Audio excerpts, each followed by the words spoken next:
Almost 2 weeks since Goma fell and Munzenze prison went up in flames, they are still removing the bodies. Today, as we arrived, so too did the Red Cross. Here, to clean up one of the most horrifying incidents this recent conflict has produced.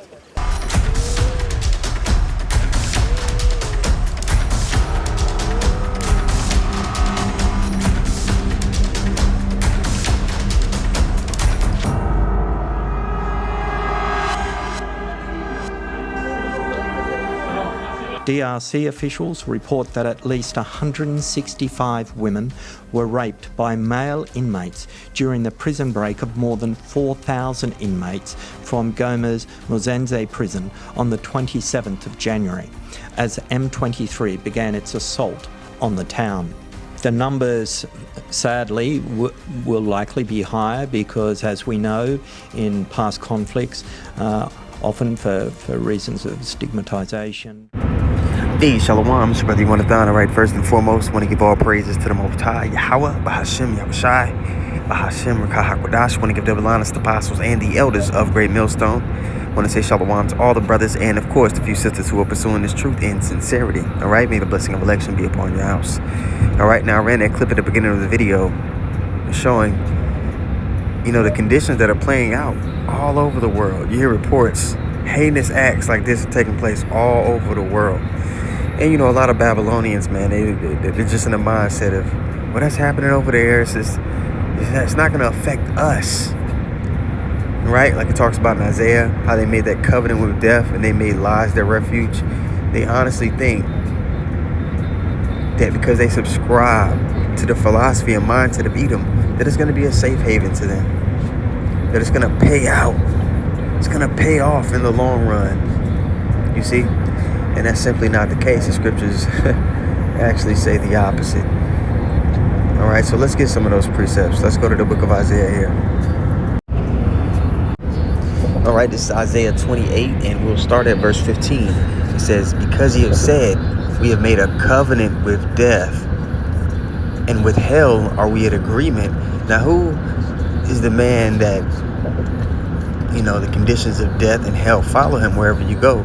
You go to Habakkuk 2, all right, Habakkuk 2, and let's actually just go get it. Let's go get it and read it, right? You go to Habakkuk 2 and verse, let me see here. We'll start at verse 4. It says, behold, his soul which is lifted up is not upright in him, but the just shall live by his faith. Now, this is talking about the man of sin. His spirit isn't upright in him. Everything that he pushes on the earth, everything that he justifies is morally upright, is contrary to what the Lord has laid down. All right, behold, his soul which is lifted up is not upright in him, but the just shall live by his faith. All right, the believers, the elect of the nation of Israel, they're going to operate according to the Lord's standard, to the best of their ability. Verse 5, it says, yet also because he transgresses by wine. Here, when it's talking about wine, it isn't talking about yayan, the literal wine that you drink. It's talking about the philosophies that a man pushes. It's talking about a way of life. Yet also because he transgresseth by wine, he is a proud man, neither keepeth at home. Now, since the conception of America, not only has it been at war, all right, but it's forced its philosophy. It's, I'm doing air quotes right now, it's democracy on all the other nations. That's why you see what the beginning of Biden's term, he was sending Kamala over there to Africa for them to pass laws for alphabetism, or they would be sanctioned. That's a part of them pushing a philosophy on other nations to drink the wine. Hey, you got to do things. You got to worship the gods that we worship.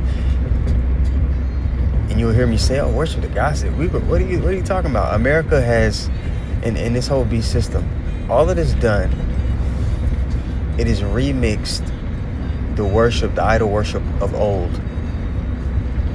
You go into Planned Parenthood with Margaret Sanger, that's simply Baal worship. They were sacrificing their children to Baal back then. All right? And it's just been renovated to do it now. A great show to get a visual aid or illustration of what I'm talking about when I say they've simply remixed the idol worship of old, there's a show on FX, I believe. It's called American Gods, and it gives you a great visual aid of what I'm actually talking about here. All right, if my explanation didn't do you justice. All right, but here in verse 3 it says, for the vision, Salakia, verse 5, that's where we are. Yet also because he transgressed by wine, he is a proud man, neither keepeth at home, who enlarges his desire as hell. Hell is in a place that you burn and go to. It is a living condition. Right now, the nation of Israel, we're living in a hellish state. We're under the curses. We're not sovereign. Nothing quite pans out our way within this society. And we can get mad at the white man all we want to, but ultimately, the Lord has ordained that. These curses are on us, and what the curses are supposed to do, it's a signifier to who we are, but also it's supposed to put you in the mindset to long to get out of this kingdom. If you're just living it up and just enjoying life here, that's a problem. I'm not saying you should be depressed, but you should be in a state to where you're like, damn, I'm ready for the kingdom to be established. That's what the scriptures say, that the elect, they're going to be in that mindset. When you go to Ezekiel 9:4, it talks about those receiving the mark of exemption from judgment. It said they're going to be doing what? They're going to be sighing and crying for the abominations being done in the midst thereof. Again, I'm not saying that you should be depressed, like you just walk around mopey all the damn time, but you should be it should be like a burning feeling in you, like I can't wait for the Lord to come back to make things right, so that justice and righteousness can go forth in the earth. That's the stamp of a person that truly loves the Lord. Okay, verse 5 in the middle here, it says, who enlarges his desire as hell, and is as death, and cannot be satisfied, but gathereth unto him all nations, and heapeth unto him all people. Now let's go back to where we were in Isaiah, speaking on that covenant with death. Now I know in the beginning clip I showed the heinous act that took place in the Congo of those 165 women being raped and burned in the prison during the siege of the city. Okay, those conditions are coming to America, and we're going to get it. I just want to thoroughly go through the mindset of our people to why they're going to get caught up in these scourges for amendment in the first place. And then we'll get the fact that those conditions are coming to Babylon the Great. All right, Isaiah 28:14. Wherefore hear the word of the Lord, ye scornful men that rule this people which is in Jerusalem. The leaders that are set up over the nation of Israel, they forward what? They forward black culture, which if you're a believer and you're about the Lord, you shouldn't want nothing to do with black culture at all. It's a death culture. Nothing that brings life forth comes from it. It's all perverse. Okay, now again, you're gonna listen to music, you're gonna do things like that, but you shouldn't have an affinity for black culture at all if you're a believer in Yahweh Shem Yahushua. Okay, verse 15, it says, because ye have said, now this is 2/3 of our people, this is their mindset, because ye have said, we have made a covenant with death. Now remember, we just read in Habakkuk 2, the man that pushes that philosophy, those ways that bring forth death. Okay, you talk about Esau, how he pushes that alphabetism, how he pushes that queen of heaven worship, which has been remixed into feminism, into being a strong, independent woman. That's just all of that goes back to the queen of heaven worship. You talk about, these people just overindulging in the food. All these go back to idols that people worship back in ancient Egypt and Babylon. And they don't know that they're really spitting in the Lord's face when they indulge in these things. Okay, it says, because you have said we have made a covenant with death, and with hell are we at agreement.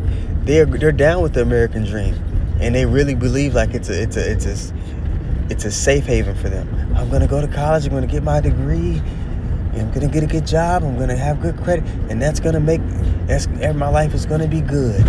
That's their salvation.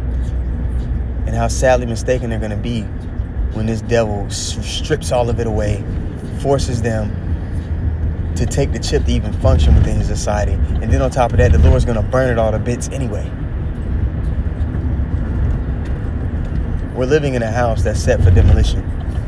Okay? When the overflowing scourge shall pass through, it shall not come unto us. They don't think that judgment is going to touch them.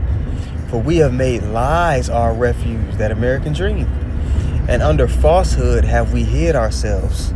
Therefore, thus saith the Lord God, behold, I lay in Zion for a foundation, a stone, a tried stone, a precious cornerstone. And this precious cornerstone, of course, is who? Yahweh Shai. A sure foundation. He that believeth shall not make haste. So, like it talks about in Revelation 12, they overcame the devil by the blood of the Lamb. When you believe in Yahweh Shai, you're pursuing him in your actions to the best of your ability. There is a covering that comes with that. Remember, Yahweh Shai is likened unto our husband. So your husband is your covering in times of danger. He's your hiding place from the wind. So for the men of Israel, Yahweh Shai is likened unto our husband. He's our covering and protection for all the men of Israel. Then it trickles down to women. They have their husband, right?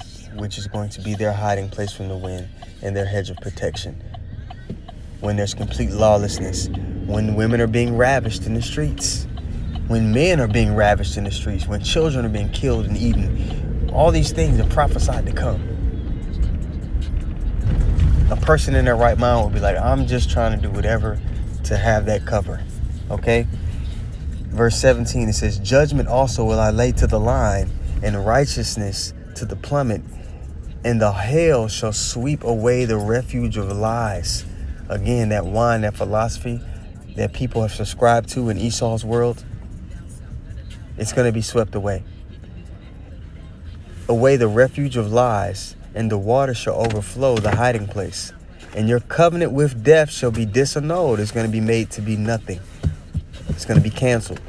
And your agreement with hell shall not stand. When the overflowing scourge shall pass through, then ye shall be trodden down by it. Okay. The Bible don't say that women going to be getting ravished. Let's get it. It's Isaiah 13 and 16. And actually, I'll start at, I'll just get straight to the point. It says, their children also shall be dashed to pieces before their eyes. Their houses shall be spoiled, and their wives ravished. And that which was done before is going to be done again. These kind of conditions happen in times past, time and time again. And it's going to happen at its highest point in our time. Remember, before the Lord comes back, he says the worst time ever, documented, undocumented, is going to be taking place. You go to get that, to prove that, you go to, in the Old Testament, you can go to Daniel 12 and 1. In the New Testament, you can go to Matthew 24 and 21. It says the same thing. All right, let's read that again, Isaiah 13 and 16. Their children also shall be dashed to pieces before their eyes. Their houses shall be spoiled, and their wives ravished.